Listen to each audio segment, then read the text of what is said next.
Hello बच्चों, चलिए प्रश्न को पढ़ते हैं। बताइए कि निम्नलिखित कथन सत्य है अथवा असत्य है। आपको कथन दिया हुआ है, कार्बनिक परऑक्साइड की उपस्थिति में मार्कोनिकॉफ नियम अप्रभावी होता है। तो आइए बच्चों, इस कथन की जांच की सत्यता या असत्यता की प्रमाणिकता या इसकी जांच करने के लिए सबसे पहले हम इस प्रश्न की मुख्य अवधारणा पर विस्तार पूर्वक चर्चा करते हैं तथा समझते हैं कि ये कथन सत्य है या असत्य है।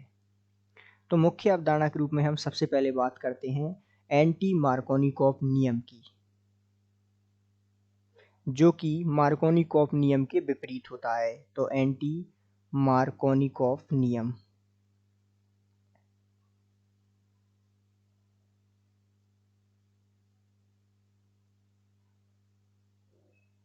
ये जो है मार्कोनिकॉफ नियम का विपरीत होता है। इस नियम में होता क्या है, इसको हम एक उदाहरण द्वारा समझते हैं। मान लेते हैं CH3 CH द्विबंध CH2 है, इस पर हम जो है HBr का योग कराते हैं और ये योग होता है किसकी उपस्थिति में? ये जो है कोई कार्बनिक परऑक्साइड, जिसके उदाहरण के रूप में हम ले लेते हैं बेंजोइल परऑक्साइड को।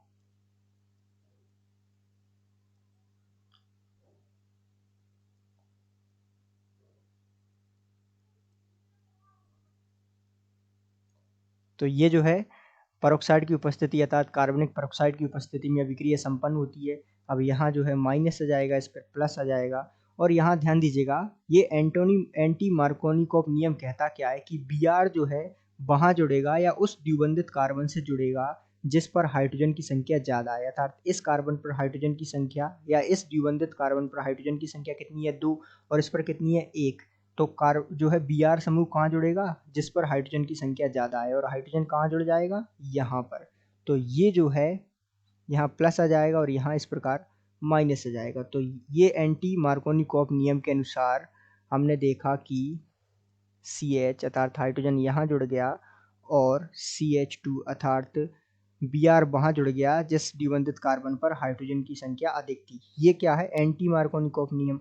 यदि हम इसी जुड़ाव की बात करें अर्थात CH3 CH द्विबंध CH2 और यह अभिक्रिया जो है HBr के साथ जो है इसकी अभिक्रिया कराते हैं और यहाँ कोई परऑक्साइड या कोई कार्बनिक या परऑक्साइड नहीं ले, अर्थात ये अभिक्रिया जो है बिना परऑक्साइड की संपन्न हो रही है। तो ये अभिक्रिया क्या होगी? इसका नाम होगा मार्कोनिकॉफ नियम के अनुसार होने वाली अभिक्रिया।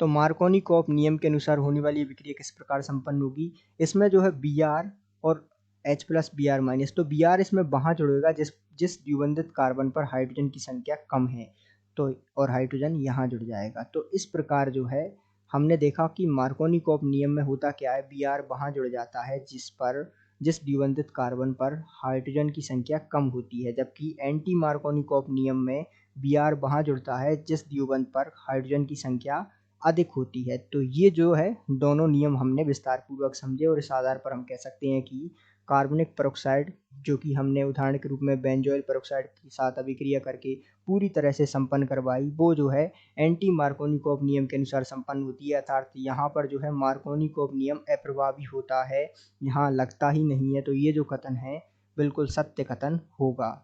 तो विस्तार पूर्वक हमने इस पर विचार किया और इसको समझा। तो आशा करते हैं आपको समझ आया होगा। धन्यवाद।